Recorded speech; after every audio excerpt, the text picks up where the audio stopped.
how can this man comment on it when he doesn't even understand how the BBC works? Now imagine this when we're trying to have the full debate over the funding of the BBC. Hi, it's me again, and there's been a charter review of the BBC.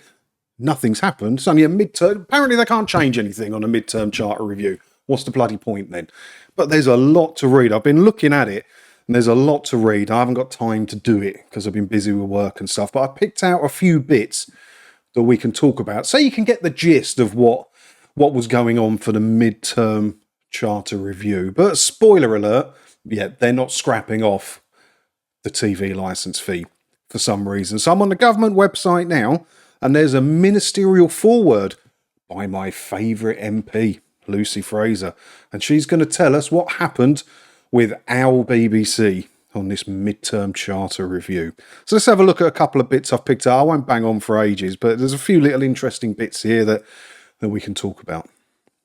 So as I said, I'm on the government website. This is the ministerial foreword by Lucy Fraser. The first thing she says in it: the BBC matters deeply to this country, as it does to people right across the world, where you show ads and charge subscriptions. But anyway, at the best, it is a peerless media institution that reflects our values. Do you feel that the BBC reflects your values? Culture and identity. Okay. We saw this with its coverage of the coronation. Its reporting on the conflict of... The coverage of the coronation, where there was massive uproar that they were trying to monopolise the video feeds of it, because obviously they provided the cameras and the video feeds. And in the end, they sold the video feeds to media outlets around the world and made quite a lot of money. Quite a lot of money from it. So I've got this other Parliament one, which is where all the MPs who had a say, it's all listed here. So I've got a few little bits picked out. I'll put the links to these in the description below if you want to go and have a look. I was hoping to find a video of it, but I couldn't find it. Whether it was filmed or not, don't know.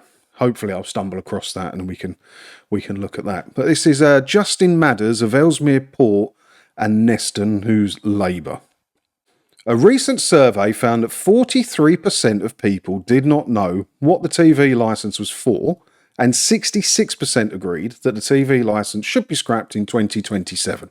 I do not agree with that, but that survey should be ringing alarm bells. Well, thank you for that, Justin Madders. But you're allowed to support, if you want to support BBC, it's okay. You're allowed to support who you want to support. I support the people of this country who shouldn't be forced to pay for something that they don't need. I believe the BBC would be better if it stands on its own 2 feet. That's what I'm campaigning for. I don't care if the BBC goes away or not. I just don't understand why they're taxing the British people for it when all the other channels manage to show ads or sell subscriptions, whatever they want to do. Now, Sir William Cash of Stone, a Conservative MP, it ran a £220 million deficit in 22 to 23 with an average income, believe it or not, which is more than I've seen in figures before, but if he says it, I've got no reason to disbelieve him at the moment, of £5.7 billion, and operating costs, the BBC's operating costs. This isn't the commercial part of the BBC, BBC Studios, BBC Productions Limited, BBC Distribution, all the other commercial companies that sell shows around the world for profit and sell shows to the BBC for your licence fee money. This isn't them. This is the BBC itself that you pay your licence fee to. Operating costs of £5.9 billion. And they're still coming in with a £200 million deficit. How's that work? How the hell does that work? You can't run a British TV network and a couple of local radio stations for £5.9 billion. Who is doing the books at the BBC? Is someone, are they cooking them, or are they just completely incapable of budgeting at that place? Sir Berard Jenkins said this: is there not another issue here, which is that the BBC is a successful programme maker and broadcaster, yet it is completely unable to compete with the likes of Amazon Prime and Netflix because it is not allowed to run subscription services in the same way?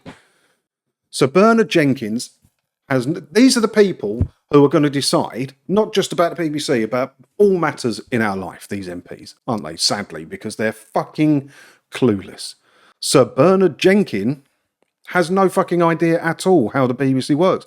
I mean, the BBC has a subscription service, BritBox International, fully owned 100% by BBC Studios, which will be competing with Amazon Prime, and they want to grow it and be bigger. They also own UK TV. They also own a streaming service in Poland, I believe it is, BBC America.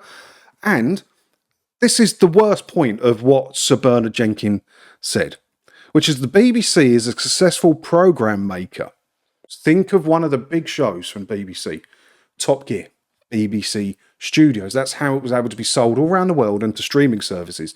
Wasn't made with your licence fee paying money.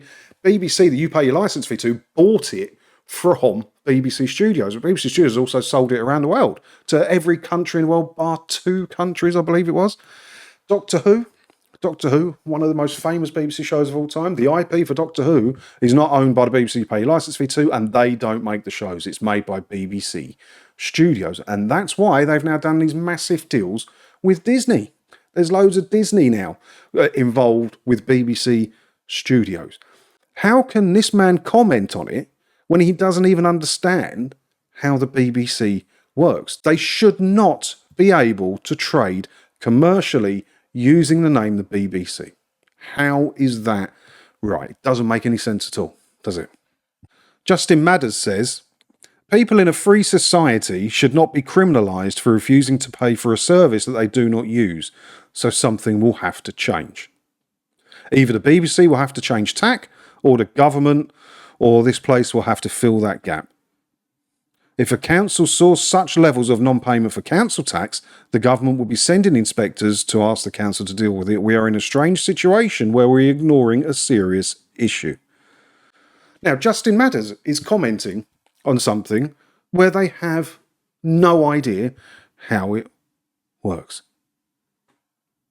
Justin Madders obviously believes that if you own a television or you live in a house or whatever, you must buy the TV licence. It's a mandatory fee. You can't escape it, like council tax. Criminalised for refusing to pay for a service that they do not use. Not going to happen. 10 years I haven't needed the service, and 10 years I haven't paid for the service. Am I a criminal? No. I'm legally allowed to not pay the TV licence fee. Justin Madders. These are the people that are deciding it. This is the huge problem with it. You know, the big BBC Charter review is in 2027, and these are the kind of people that are going to be making the decisions, and they are absolutely fucking clueless, aren't they? They don't have a clue. I'm annoyed now. I want to go through it all. I've got to read all of it so that I can bring you a proper breakdown of it. But they're banging on here about... Where is it? I just skimmed it. This is Damian Green. The country's attention will be on the BBC over the next few days, particularly on Saturday night, where there are new episodes of Doctor Who, followed by Eurovision on BBC One. I can tell the honourable members where the nation will be on Saturday night, and that's watching BBC. So, Doctor Who, as we've talked about, is now available on Disney Plus because BBC Studios make it and have sold it. So, if the BBC went away, Doctor Who wouldn't. And Eurovision. Okay, you may or may not like Eurovision, but if the BBC didn't exist, would ITV not just show Eurovision? I've been in foreign countries and seen Eurovision, and there are adverts throughout it. Didn't bother me, because you're normally drunk when you watch it anyway, right? It's not a British institution. He's claiming 2 shows that the BBC aren't even responsible for, really. A bit on Eurovision, granted, but that's a long story. And Doctor Who. It's crazy. I'm going to go through all of this. I'll leave it there. I just wanted to give you a flavour of how fucking ridiculous this whole situation was.